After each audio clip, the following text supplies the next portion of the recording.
I don't lie, records don't lie. Don't jump in a hurry to accuse me that I'm lying. Nehru ji को गालियां, इंदिरा जी को गालियां और कहां तक गांधी पूरी फैमिली को गालियां। शर्म आना चाहिए। I will have to demand a written apology. Accusing me of lying is now very clear, runs in the Congress blood. Appeal भी तुम, दलील भी तुम, गवाह भी तुम, वकील भी तुम, जिसे भी चाहो हराम दिल लिख लो, जिसे भी चाहे वो हलाल कर दो। आज हम लोगों को माल बोला जा रहा है। माल कौन है मैडम? माल कौन है? हम लोग एमपीज है। यहाँ आप इल्जाम लगाने से कुछ नहीं होता है। खामखा अब हम लोगों को बदनाम मत कीजिए। सभापति महोदया जी, मैं संक्षिप्त में बोल देती हूँ। कंप्लीट करिए। दो मुद्दे हैं, संक्षिप्त में बोल देती हूँ। And I know of political leaders who've chosen to have their children named after Misa to remember those black days. And now, sir हम तो म्युनिसिपैलिटी स्कूल में पढ़े हैं, वो जवाहरलाल नेहरू यूनिवर्सिटी में पढ़े हैं। निश्चित है कि उनकी अंग्रेजी भी अच्छी हो सकती है, लेकिन उनके करतूत क्या है अच्छे नहीं। I will authenticate it. But you authenticate that I'm lying, please. यह हिंदी अंग्रेजी वाला विवाद जाने कब खत्म होगा भी कि नहीं होगा, इसकी कोई गारंटी नहीं है। तभी तो आज सदन में इस पर खूब बवाल हुआ। किसने किसे कह दिया कि आपकी अंग्रेजी भले अच्छी हो लेकिन करतूत खराब है।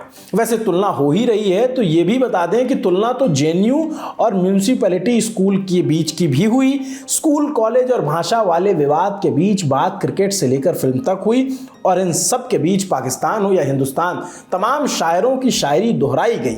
इतने शायराना माहौल में प्रियंका गांधी ने क्या कह दिया कि उनका भाषण बीच में ही रोका गया। सदन के अंदर प्रधानमंत्री मोदी के कमेंट पर क्यों विवाद छिड़ गया है? भाई संसद में आज बहुत कार्रवाई हुई है और तफसील से बताने के लिए बहुत कुछ है। नमस्ते, अभिनव पांडे नाम है मेरा। आप देखना शुरू कर चुके हैं संसद में आज।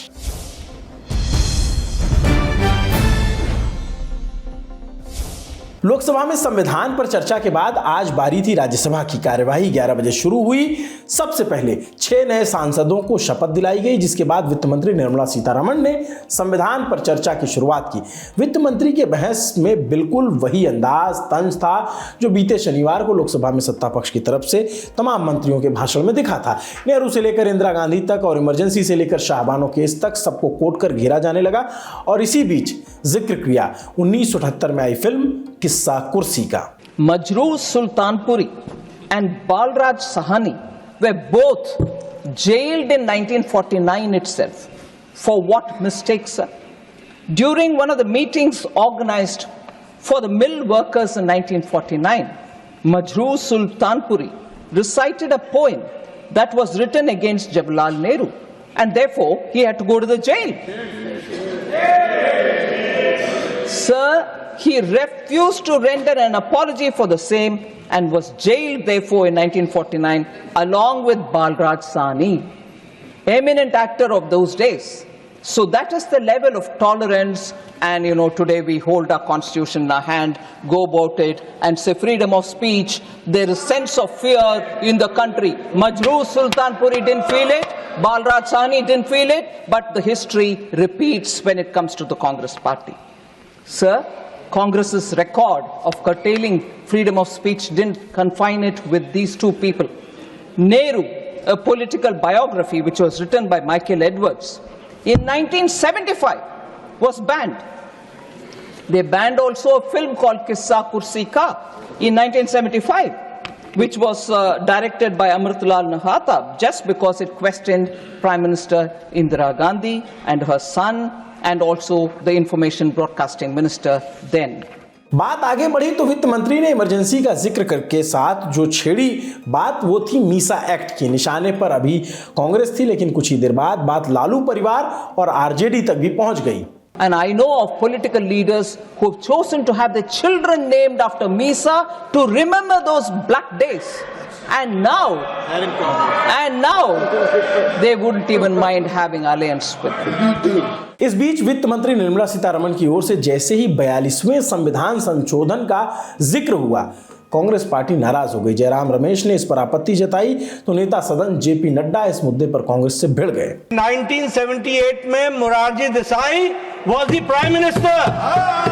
जनता पार्टी की सरकार थी और जनता पार्टी की सरकार ने 42nd अमेंडमेंट को 44th अमेंडमेंट से हटाने का काम किया और आपको जनता ने हरा दिया था।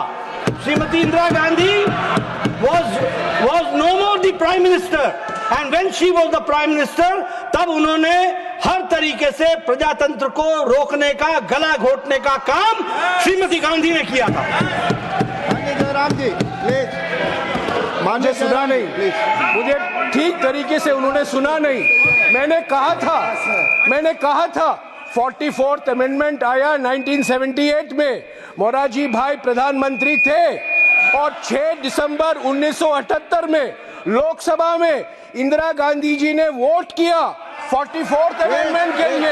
यही तो मैंने कहा था। अभी तक शांतिपूर्वक चल रही बहस अब शोर शराबे में तब्दील हो चुकी थी। माहौल बदल चुका था। जीएसटी को लेकर निर्मला सीतारमण और जयराम रमेश के बीच फिर बहस हुई। जयराम रमेश ने आरोप लगाया कि वित्त मंत्री झूठ बोल रही हैं। इस बात से वो भड़क गई और लग गई शिष्टाचार वाली class. I will have to demand a written apology from Shri Jairam Ramesh for accusing me of lying, which I never do. And whether it is parliamentary or unparliamentary, first of all, sir, the chair, I trust you will take care of that. But accusing me of lying is now very clear, runs in the Congress blood. करीब सवा घंटे बाद जब वित्त मंत्री निर्मला सीतारमण का भाषण खत्म हुआ तो विपक्ष की ओर से मल्लिकार्जुन खड़गे बोलने के लिए खड़े हुए। अब तक सत्ता पक्ष बार बार निशाने पर इंदिरा गांधी को ले रहा था, उनके कार्यकाल को याद दिला रहा था। इसके जवाब में नेता विपक्ष ने बांग्लादेश की आज़ादी का जिक्र कर इंदिरा के कार्यकाल का पहले बखान किया, फिर सरकार पर निशाना साध दिया। जिनको आयरन लेडी कहते हैं उसने ये बता दिया, अगर हमारे नजदीक अगर कोई आए तो उनकी खैर नहीं, ये उन्होंने बता दिया। और आज वो दिन है बांग्लादेश लिबरेशन, और वहाँ पर जो गड़बड़ी चल रही है, कम से कम ये लोग आंख खोलकर वहाँ के माइनॉरिटी को बचाने की कोशिश तो करें। बात आगे बढ़ी तो मल्लिकार्जुन खड़गे ने वित्त मंत्री के भाषण और उनकी भाषा को लेकर तंज कस दिया। खड़गे बोले, भले आपकी अंग्रेजी अच्छी हो लेकिन करतूत अच्छी नहीं है, और इसके साथ पढ़ दिया पाकिस्तानी शायर अहमद फराज का वो नगमा, मत कत्ल करो आवाज़ों को। सर, हम तो म्यूनसिपालिटी स्कूल में पढ़े हैं, वो जवाहरलाल नेहरू यूनिवर्सिटी में पढ़े हैं। निश्चित है कि उनकी अंग्रेजी भी अच्छी हो सकती है, उनकी हिंदी भी अच्छी हो सकती है और सभी कुछ अच्छा हो सकता है, लेकिन उनके करतूत क्या है, अच्छे नहीं। अहमद फराज की मत कत्ल करो आवाज है उसका नाम। तुम अपने अंकितों के नेज़े हर दिल में उतार जाते हो, हर दिल में उतारे जाते हो। हम लोग मोहब्बत वाले हैं, तुम खंजर क्यों लहराते हो। हम लोग मोहब्बत वाले हैं, तुम खंजर क्यों लहराते हो। इस शहर में नगमे बहने दो, बस्ती में हमें भी रहने दो। हम पालनहार है फूलों के, हम पालनहार है फूलों के, हम खुशबू के रखवाले हैं। तुम किसका लहू पीने आए, तुम किसका लहू पीने आए, हम प्यार सिखाने वाले हैं।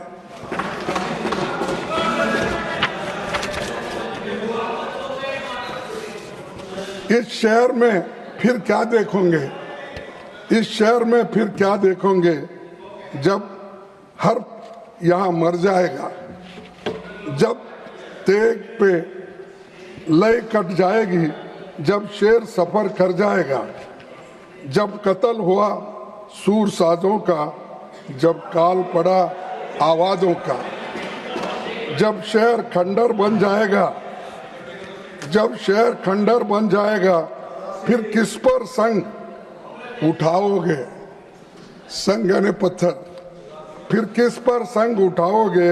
अपने चेहरे आईनों में जब देखोगे डर जाओगे। शेर शायरी खत्म हुई तो फिर शुरू हुई आरोपों की बारी। खड़गे ने बीजेपी पर आरोप लगाते हुए कहा कि जो लोग खुद संविधान का पालन नहीं करते वो हमें संविधान का पाठ पढ़ा रहे हैं। और आप सोशलिज्म की बात करते हो। अरे जो लोग इनइक्वालिटी पे फेथ है आपका, ये पढ़ो, ये आपका भी। मैं तो पढ़ के आपको लिखा हूं, इसमें नहीं पढ़े बोल के आप मैं समझना। जो जो हम ये पत्ते लगाया हूं वो एक एक अगर पेज पढ़ेंगे तो आपके रोंगटे उठ जाएंगे। अगर आपके पास कुछ अरे एड्रेस उनको अच्छा हो, उनको आपको देखना भी अच्छा नहीं लगता। चलो तो सर ये क्या लिखा है मैं आपको ये प्रेजेंट कीजिए। और ऐसे लोग जो लोग झंडे से नफरत करते हैं, जो लोग हमारे अशोक चक्र से नफरत करते हैं, जो लोग संविधान से नफरत करते हैं, और ये लोग आज हमको पाठ पढ़ा रहे हैं। नेहरू जी को गालियां, इंदिरा जी को गालियां, और कहां तक गांधी पूरी फैमिली को गालियां। शर्म आना चाहिए। पढ़ो, इतिहास पढ़ो। कॉन्स्टिट्यूंट असेंबली के डिबेट पढ़ने के बाद, संविधान बनने के बाद आप लोगों ने कैसी बातें संविधान के बारे में आपने बोला है, कहा है, आप तो देख लो। मल्लिकार्जुन खड़गे ने लोकसभा में पीएम मोदी के भाषण को लेकर राज्यसभा में उनकी पार्टी को घेरा और नसीहत दी कि कम से कम पढ़कर बोला करिए, लोगों को बरगलाने की जरूरत नहीं है। वैसे उन्होंने सभापति को भी सलाह दी कि जब मैं बोल रहा हूं तो आप मेरी तरफ देखिए, ना कि सत्ता पक्ष की ओर। साहब आप उधर देख रहे हैं, इसलिए मेरी बात आप 99% आप ही देख रहा हूं, लेकिन 1% ही बहुत इंपॉर्टेंट। 100 बनाने के लिए 1%। 99 तेंदुलकर ने 10 बार मारा, 99 और 12, लेकिन 99 मारा लेकिन सेंचुरी नहीं हो सका। तो इसीलिए मैं आपसे विनती कर, ये बहुत मुद्दा है। और इमरजेंसी की बात तो बहुत बार हो गई। अब जब से इलेक्शन से पहले भी इमरजेंसी की बात, इलेक्शन आने के बाद भी हुई, फिर उसके बाद में एक इलेक्शन में भी, दूसरे इलेक्शन में भी, तीसरे इलेक्शन में भी हुई, सदन में भी हुई, यही बात करते रहते हो। लेकिन उसका तो उन्होंने उत्तर दिया, जो गलती हो गई गलती हुई है, लेकिन इसके लिए हमको सुधारना है। वॉशिंग मशीन बड़ी खरीदी है, कौन, हमारे शाह साहब, इतना बड़ी वॉशिंग मशीन करे, आदमी अंदर जा सकता है और क्लीन होके बाहर आता है, अंदर जाके क्लीन होके बाहर आता है। और वो जाके इतना जोर से चिल्लाता है, अरे क्या खाया पिया रहा, राज किया, कोई सब कुछ बना। वही यहाँ पर हमको बुद्धि पढ़ाते हैं और उल्टा बयान देते हैं। राज्यसभा में नेता विपक्ष ने जिस शायरी से शुरू अपना भाषण किया था, उसी तरीके से एक शायरी के साथ अपने भाषण को उन्होंने खत्म किया। बस शायर अब बदल गए थे, शायर जब बदले तो शायरी भी बदल चुकी थी। एक राहत इंदौरी का है, राहत इंदौरी, जहां से गुजरो धुआं बिछा दो, जहां से गुजरो धुआं बिछा दो, जहां भी पहुंचो धमाल कर दो, जहां भी पहुंचो धमाल कर दो। तुम्हें सियासत ने हक दिया है, हरी जमीनों को लाल कर दो, हरी जमीन को लाल कर दो। अपील भी तुम, दलील भी तुम, गवाह भी तुम, वकील भी तुम, जिसे भी चाहो हराम दिल लिख लो, जिसे भी चाहे वो हलाल कर दो। मेरा समय मेरे पार्टी के समय में मत काटो, यही विनती करता हूं। संविधान पर जारी चर्चा के बीच विपक्ष की ओर से बीजेपी से संविधान पर भी सवाल उठाए गए। पूछा गया कि आखिर इतने सालों में बीजेपी के अध्यक्ष पद पर कोई महिला क्यों नहीं बैठी, क्या आरएसएस के उच्च पद पर किसी महिला को जगह मिली है। ये बात मुकुल वासनिक ने कही। भारतीय जनता पार्टी का आज तक के कोई महिला का नेतृत्व हमने देखा है क्या? राष्ट्रीय स्तर पर आज तक के हमने नहीं देखा कि कोई भारतीय जनता पार्टी की महिला भारतीय जनता पार्टी की अध्यक्ष बनी हो। राष्ट्रीय स्वयंसेवक संघ जो जहां से इनकी पूरी वैचारिक धरोहर है, राष्ट्रीय स्वयंसेवक संघ में जिसके अभी अगले साल 100 साल पूरे हो गए, क्या आपने राष्ट्रीय स्वयंसेवक संघ का कोई सरसंघ चालक महिला को देखा है क्या? आज तक नहीं। राष्ट्रीय स्वयंसेवक संघ के अगले वर्ष 100 साल हो गए। पुरुषों के अलावा महिला वहां पर सदस्य नहीं बन सकती। स्वयंसेवक सिर्फ पुरुष ही है। राष्ट्रीय स्वयंसेवक संघ में राष्ट्र सेविका करके एक अलग उनका एक संस्था है। ये इसमें कॉन्स्टिट्यूशन का कोई महिलाओं के बात महिला सम्मान की हो रही थी तो सांसद सुलता देवी ने पीएम मोदी के लोकसभा में दिए माल वाले बयान पर ऐतराज जताया। उन्होंने कहा, हम एमपी हैं, माल नहीं है। मुझे ऐतराज है माननीय प्रधानमंत्री जब ये बात बोले लोकसभा में कि हम माल है। माल कौन है मैडम? माल कौन है? हम लोग एमपीज है। अटल जी को हम नमन इसीलिए करते थे क्योंकि वो हमको एमपी समझते थे, इसीलिए एक वोट से हारना सही समझे मगर खरीदारी नहीं की। आज हम लोगों को माल बोला जा रहा है। मुझे ऐतराज है माल से, और सारे एमपीज को माल बोलने के लिए क्या रखा हुआ है, ये सही नहीं है। मुझे खरीदारी में बिक्री खरीद से भी मुझे ऐतराज है। मैं एक बात बोलूंगी, आज हमारी पार्टी से जो इस्तीफा दे रहे हैं आप उनको ले रहे हैं। आप ही के हिसाब से जो माल है वही बिकते हैं। हम नहीं बिकेंगे बिकॉज हम एमपीज है। हम कोई भी एमपीज है जो हम नहीं बिकेंगे। राज्यसभा में संविधान पर सब चर्चा शुरू आज हुई, लेकिन लोकसभा में यह चर्चा शनिवार 14 दिसंबर को ही पहले हो चुकी है। हमने आपको दिखाया भी था संसद में आज में। उस दिन नेता सदन पीएम मोदी, नेता विपक्ष राहुल गांधी समेत तमाम सांसदों ने बहस में हिस्सा लिया था। अब एक दिन के ब्रेक के बाद आज कार्यवाही शुरू सुबह 11 बजे प्रश्नकाल के साथ लोकसभा में हुई। केरल के वायनाड से कांग्रेस सांसद प्रियंका गांधी ने अपने संसदीय क्षेत्र में जंगली पशुओं के हमले को लेकर के सरकार से सवाल पूछा। Speaker sir, I would like to add to the question on the animal-man conflict. In my constituency of Wayanad, in the last 1 year, 90 people have been affected by this conflict, and just yesterday there was an attack by wild animals, by a wild elephant on someone. So I would also like to ask that the compensation be increased, especially for farmers and for ordinary people who are being affected by this conflict. Thank you. माननीय अध्यक्ष महोदय की माननीय सदस्य ने जो प्रश्न पूछा है वो इस मूल प्रश्न से अलग है। उनका जो वायनाड क्षेत्र है, वायनाड क्षेत्र में विशेष रूप से 3 तालुका क्षेत्रों में, मनंतवाड़ी में, सुल्तान बट्टी में और वैतरी में, वहाँ पर मैं खुद गया था। हम लोगों ने पूरी टीम बनाई थी। हमारे द्वारा वहाँ पर एडमिनिस्ट्रेशन और फॉरेस्ट के द्वारा एकीकृत रूप से कार्य किया गया था। ये जो कॉन्स्टिट्यूंसी है ये केरल, तमिलनाडु और हमारे कर्नाटक, इन तीनों का एक बड़ा क्षेत्र है। उसमें जो संयुक्त क्षेत्र है उसके अंतर्गत ये कॉन्स्टिट्यूंसी आती है। क्योंकि प्रश्न मूल प्रश्न के साथ नहीं है, लेकिन हमारी सरकार के द्वारा जो कार्य किए गए हैं उसकी कॉपी में उनको उपलब्ध करा। प्रियंका गांधी के सवाल से ही मिलता जुलता सवाल यूपी के नगीना से सांसद चंद्रशेखर ने पूछा मैन एनिमल कॉन्फ्लिक्ट को लेकर के, और जवाब में मंत्री भूपेंद्र यादव ने मामले को बाहर सुलझाने के लिए क्यों कहा है।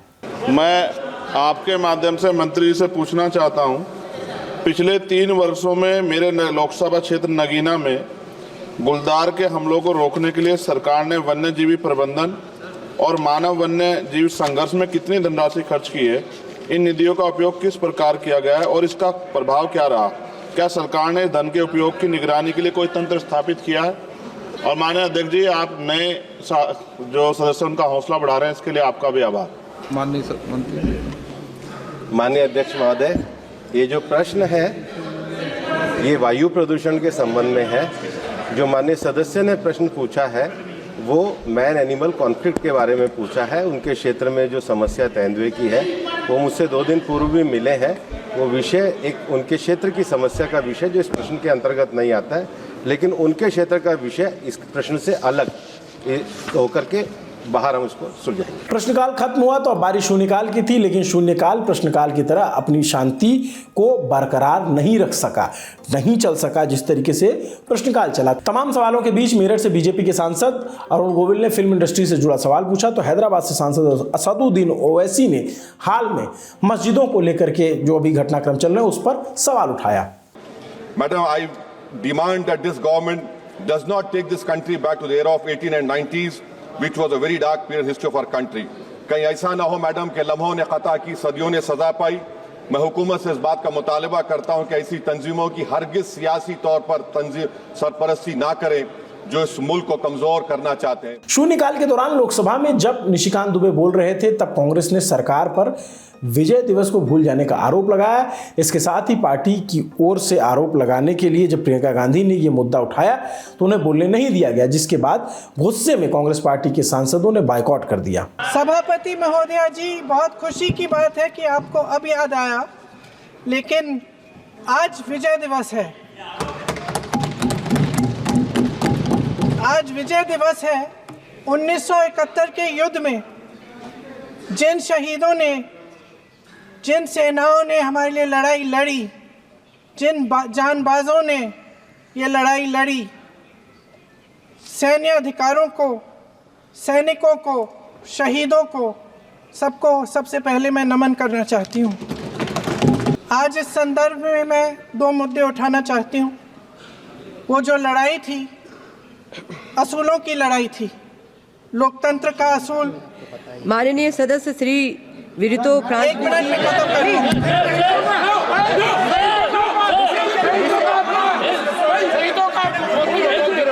मैं संक्षिप्त में बोल देती हूँ। कंप्लीट करिए सभापति महोदया जी, मैं संक्षिप्त में बोल देती हूँ। कंप्लीट करिए। दो मुद्दे हैं, संक्षिप्त में बोल देती हूँ।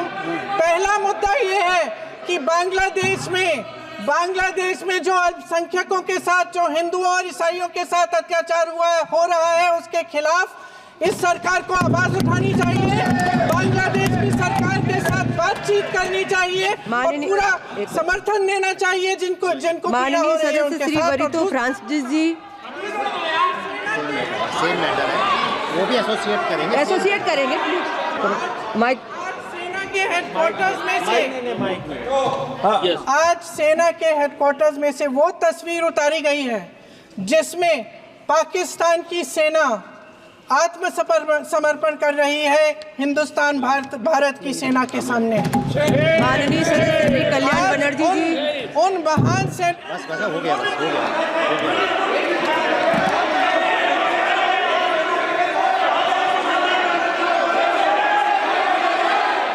प्रियंका गांधी ने सदन के अंदर बांग्लादेश में हो रही हिंदुओं पर जो हिंसा है उसका मुद्दा उठाया तो सदन के बाहर फिलिस्तीन के सपोर्ट वाले बैग के साथ पहुंची। उस बैग पर लिखा था फिलिस्तीन आज़ाद होगा। हैंड बैंड पर शांति का प्रतीक सफ़ेद कबूतर और तरबूज भी बना हुआ था। इसे फिलिस्तीनी एकजुटता का प्रतीक माना जाता है। इस बैग के जरिए एक बार फिर प्रियंका गांधी फिलिस्तीन के समर्थन में नजर आई हैं और सीधा मैसेज दिया है। प्रियंका के इस बैग को लेकर के बीजेपी उन पर निशाना साध रही है। हालांकि बताते चले फिलिस्तीन पर बीते दिनों जो विदेश मंत्री हैं जयशंकर, उन्होंने भी अपना स्टैंड रखा था और उन्होंने तब फिलिस्तीन का यूएन में समर्थन करने वाली बात बताई थी और जो वोटिंग हुई उसके पक्ष में भारत कैसे खड़ा था इसका जिक्र भी जयशंकर जो विदेश मंत्री उन्होंने किया था। लेकिन इस बीच प्रियंका गांधी की ओर से सदन में एक आरोप लगाया गया। आरोप ये कि सेना के हेडक्वार्टर में से वो तस्वीर हटा दी गई है जिसमें पाकिस्तान की सेना भारतीय सेना के सामने आत्मसमर्पण कर रही है। इस पर सरकार की ओर से क्या सफाई आई? जो पेंटिंग पहले रक्षा मंत्रालय में लगी थी उस पेंटिंग को वहां से हटा दिया गया। मैं मात्र सदन के संज्ञान के लिए निवेदन करना चाहता हूं कि वो पेंटिंग मोस्ट बीफिटिंग प्लेस पर मानेकशॉ ऑडिटोरियम में पूरे सम्मान के साथ में स्थापित की गई है ताकि वहां उसे और अधिक लोग जो है उसे देख करके उससे प्रेरणा प्राप्त कर सकें। मुझे लगता है कि ऐसे विषय माननीय जो भारत की सेना माननीय सदस्य और भारत के सेना के सम्मान से जुड़े हुए, भारत के सेना के शौर्य से जुड़े हुए विषय उनको लेकर के इस तरह के राजनीतिक टिप्पणियां करना, मुझे लगता है कि इस पर निश्चित रूप से हम सब संसद में बैठे हुए सम्मानीय सदस्यों को अपने उत्तरदायित्व का ज्ञान रखते हुए उस पर निश्चित रूप से हमें टिप्पणी करने से पहले विचार करना चाहिए। इस शोर और हंगामे के बीच कुछ और ऐसे मुद्दे थे जो छात्रों के लिए बेहद जरूरी थे। मुद्दा पेपर लीक का, मुद्दा बीपीएससी पेपर में हाल में हुए विवाद को लेकर के, मुद्दा उठाया पूर्णिया से निर्दलीय सांसद पप्पू यादव ने और नेशनल कॉन्फ्रेंस के सांसद आगा सैयद रहुल्ला मेहंदी ने। लगातार पेपर लीक का मामला लगातार चल रहा। परम ज्ञान निकेतन गया से लेकर कई ऐसे स्कूल के पेपर लीक के मामले बिना एग्जामिनेशन, बिना पेपर लीक के नहीं होता है। अभी सीजीएसएल में का जो आया उसमें 40 लाख रुपया लेकर के रिजल्ट दिए गए एक बच्चों का, ये रिपोर्ट आ गया। दूसरा नॉर्मलाइजेशन का मुद्दा उठा मैडम, तो उसी बिंदु में लोगों ने सॉफ्टवेयर के चलते 85,000 बच्चे हमारे फॉर्म नहीं भर सके, उसका एक्सटेंशन नहीं हुआ।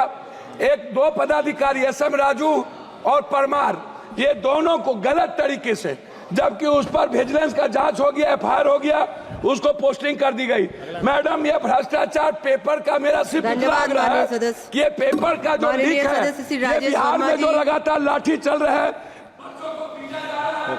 धन्यवाद। जम्मू कश्मीर में जो पुलिस सब इंस्पेक्टर का प्रोसेस, रिक्रूटमेंट का प्रोसेस शुरू हुआ है, इनकी नॉलेज में होगा कि पिछले 4 सालों से डिले हुआ है और उस डिले की वजह इरेगुलरिटीज़ थी। जो रिक्रूटमेंट एजेंसी इन्होंने मुंतखब की थी, अपॉइंट की थी इस रिक्रूटमेंट के लिए, एपटेक, उनकी इरेगुलरिटीज़ की वजह से ये डिले हुआ। और डिले की वजह से जो एस्पिरेंट्स है जिनकी एज अब अपर लिमिट से बाहर निकल गई है, मेरी गुजारिश है, government of Jammu and Kashmir ने भी रिकमेंड किया है, जैसे कि आप जानते हैं मनोज कुमार जी, ये सब्जेक्ट होम मिनिस्ट्री के हाथ में है। हम चाहते हैं कि 1 टाइम एज रिलैक्सेशन दी जाए। इन सब के बीच जब सदन में कांग्रेस की वापसी हुई तो बोलने के लिए कांग्रेस की ओर से केसी वेणुगोपाल खड़े हुए। उन्होंने एक बार फिर सरकार पर एक खास बिजनेसमैन को फायदा मदद करने का आरोप लगाया, जिस पर सत्ता पक्ष के लोग गुस्सा गए। भड़की हुई आवाज में कुछ शब्द बाहर आए। मेरा सिर्फ इतना अनुरोध है, आप जिस आदमी का बार बार जिक्र कर रहे हैं, मोदी जी ने उसको करोड़पति, हमारा किसी ने उसको करोड़पति नहीं बनाया, आप लोगों ने बनाया है, हम लोग नहीं बनाया। हम लोग ने यूनिकॉर्न बनाया, हम लोग स्टार्टअप किया, हम लोग स्टैंड अप को आगे बढ़ाया। यूनिकॉर्न हाईएस्ट हम लोगों का समय में पैदा हुआ है। ये जो आप नाम ले रहे हैं, सारा पोर्ट, सारा एयरपोर्ट, सब बिजनेस आप लोगों ने ही दिया है। खामखा अब हम लोगों को बदनाम मत कीजिए। इस देश में बहुत उद्योगपति है जो आप लोगों का समय में पैदा हुआ है।